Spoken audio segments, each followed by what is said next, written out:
Black Lightning Review, The Book of Blood, Chapter 1, Requiem, Chapter 1. Not run. Damn, did he? Ambitious Ace Yeah, man. Gambi is not dead. I didn't even ask you the question, man. I'm going to answer it for you right there. He's not Ace, dead. how do you feel about Gambi's death? It was incredibly faked. And I believe that he may be doing this on purpose. You know, he saw that somebody's out to get him. And maybe he, has contingencies on contingencies. And he's like Jefferson said. He's going to, scope out the area for a little bit. Let everybody be in their feelings and their emotions. And then come back and be like, I did it to protect you. With a big gun? Something like that. He's going, save the day somehow or anything like that. And be like, yeah, I was watching you guys the whole time. Well, I want to say I don't believe he's dead. And the other thing I want to say is that if he is dead, Michael Schultz, who directed this episode, you got to go. I don't want to hear about you coming back for another episode. Because I'm just saying, like, for a main character to go, because I ain't even going to lie. Like, the way some of the main characters been going out on this show, the only person that really went out, like, you was like, damn, is Jill Scott's character. Yeah. Like, she went out like a G. Because when Lala went out, that was horrible. Like, I had to... He still doesn't believe Lala's gone. Dude, he was too good. You know what I'm saying? It's like Luke Cage when they got rid of Cottonmouth. Yeah. It's like, come on, man. Don't get rid of Lala because his dynamic with Tobias's dynamic was really good. And Khalil and Tobias's dynamic isn't as good. We'll talk about that in a moment because I got a lot to say about that. Let's talk about it. No, man. Well, first I want to say with Gambi first. I do like everybody's acting except for Cress Williams. He didn't really have he was just more angry. But I appreciate. No, when he first got the news, I was just like, I don't understand how you're feeling because you're not doing a good job of emoting it out. Yeah, but when Nefessa Williams and China was like, I believed it. Anissa and Jennifer, yeah, they because really made man, I was just like, yo, I was like, I'm feeling it. So they did great. But other than that, this better not be the way he's going out. Did we even see Lynn's reaction? Nah, because she just came in to console him. Yeah. But yeah, that's why I don't believe it's his time to go because the way he went out, it's not really a way to go out, so to speak. Like in the beginning of the episode, like that'll be something that happened at the end of the episode if you want to believe it like that. But yeah, Khalil and Tobias. Now, I get Tobias is pissed about not having cyanide. And how many times like you gonna bring this up, bro? Bruh, it's so annoying. It is annoying, and it's just like, yo, okay, bro, we get it, man. You used to do a lot of things with her, and I believe Khalil's actually trying to step up, but it's like he that stepdaddy that just won't appreciate nothing. he treated Khalil like his dad treated him. Yeah, basically. Yeah, so that's the vibe I get from them two. I'm curious to see where it goes. I was upset Tobias ain't give me no quotable this episode. He tried. Yeah. I mean, I don't want to remember when I ate caviar. I don't want no caviar. I'm good on that. But I still like Tobias's character. Yeah. I think it was funny. No, he did have a couple quotables when he was talking to the with the pool table and everything. Yeah. Let me take that back. He did have some quotables in there, but. And Tobias is still the man, yo. Crondon, yo, he is killing. He's killing that role for real. How did you feel about Anissa and Grace? On this episode? I feel like that whole. I'm kind of conflicted on that scene because just the whole process of the scene, and it's because of the fact that I feel like they rushed them back into a relationship. But at the same time, I thought Grace had the natural reactions because of how rushed Anissa was back into a relationship.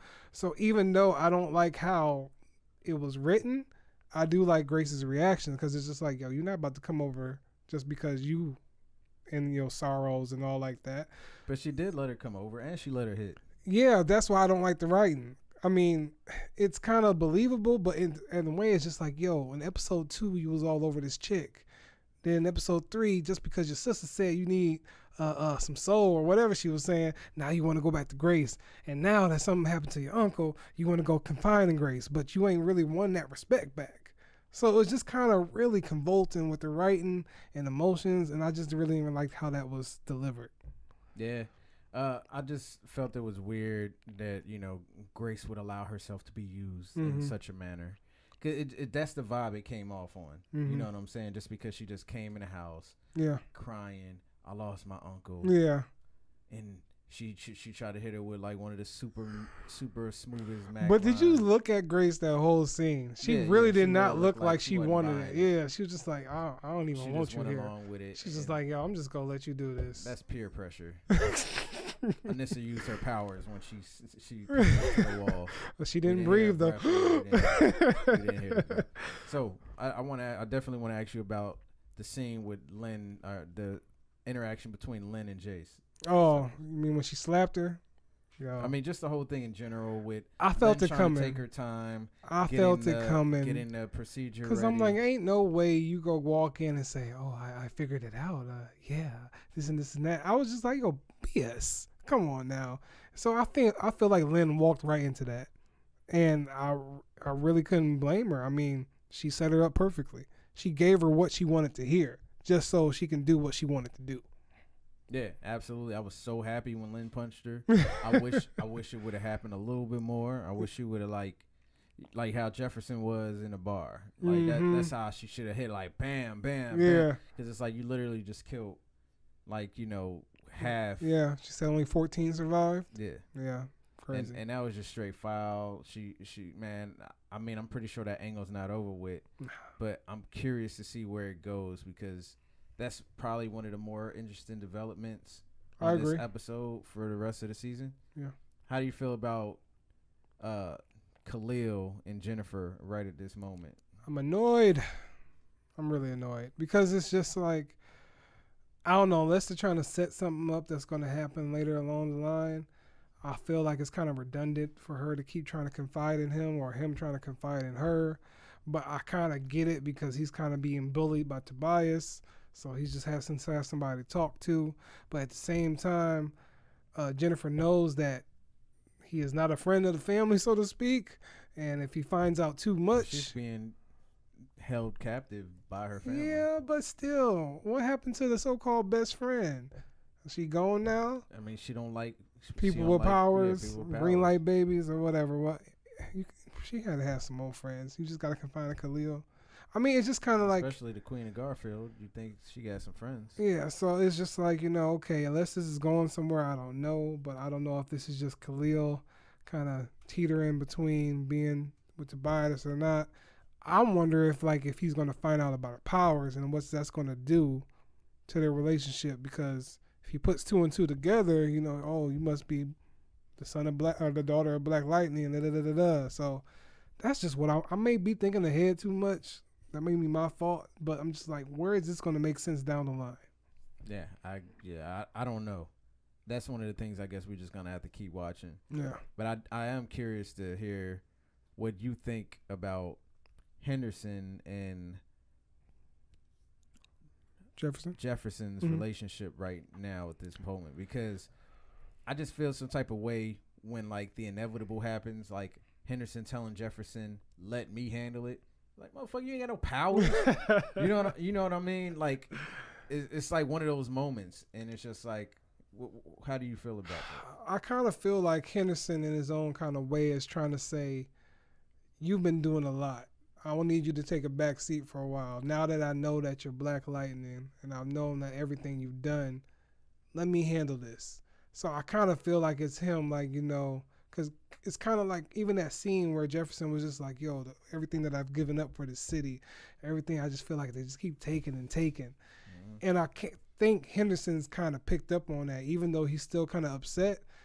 In his own way, he's trying to like say, you're not alone in this anymore, So I kind of feel it's kind of that way. And I feel like, I'm glad he didn't tell him about Gambi, because then he's going to be like, dang, he knew, I didn't know, and stuff like that. So, but other than that, I feel like he's genuinely trying to cut him some slack, trying to take the pressure off of him. I'm just curious if this bothered you as much as it bothered me. I refuse to call him Reverend Jeremiah Holt.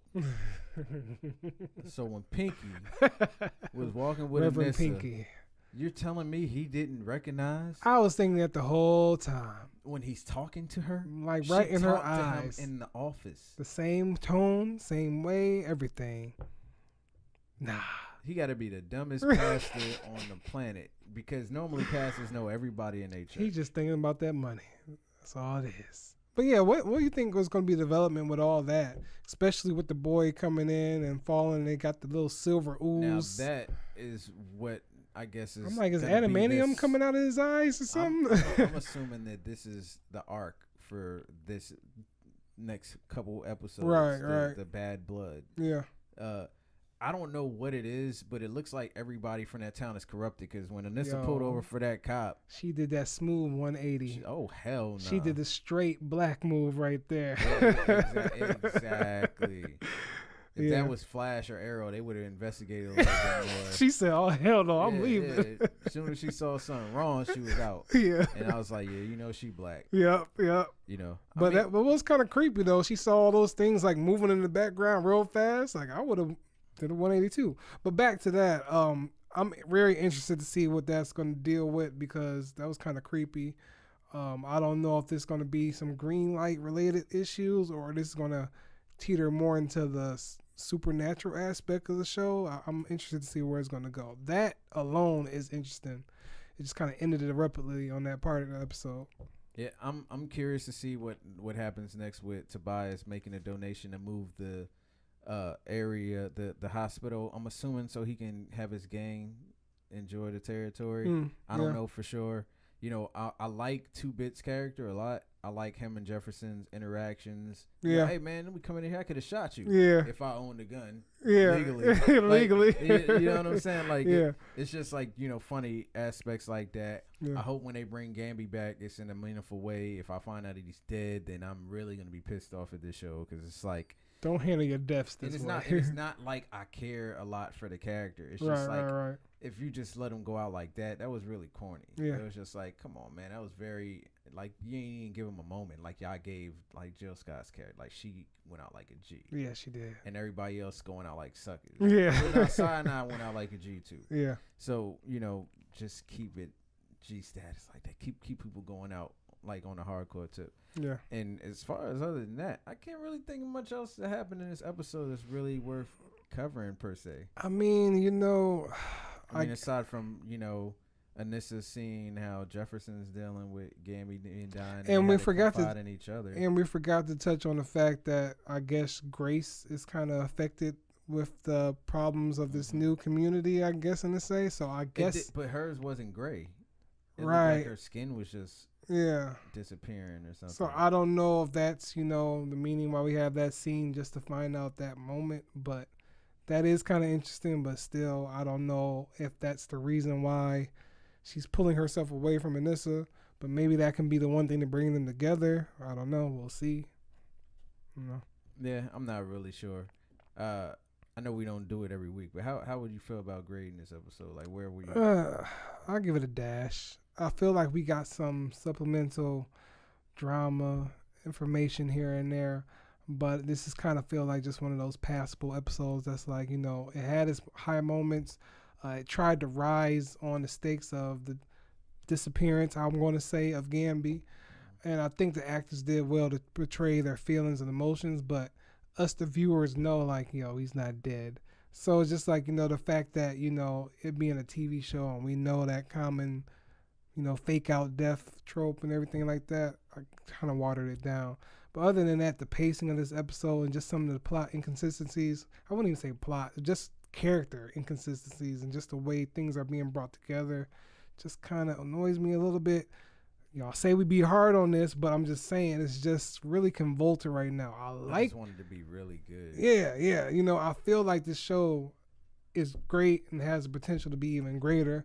I just don't hope it don't get convoluted and like mess. Like, you know, what happens with a lot of superhero shows, like just Flash, a lot of stuff start Flash going was on. So good, and then it just turned to straight trash overnight. Yeah. So other than that, I mean, I still love the show. I just want them to get on point to where season 1 was just hitting every episode and focused. Not saying this isn't hitting, because it's still hitting here and there, but it's not as focused and driven as season 1 as of yet.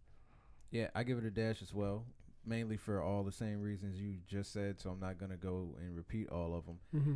I want to say the main thing that's got me still on this show is I love all the actors and actresses. Yeah. I love the cast. So the cast of this actors is really good.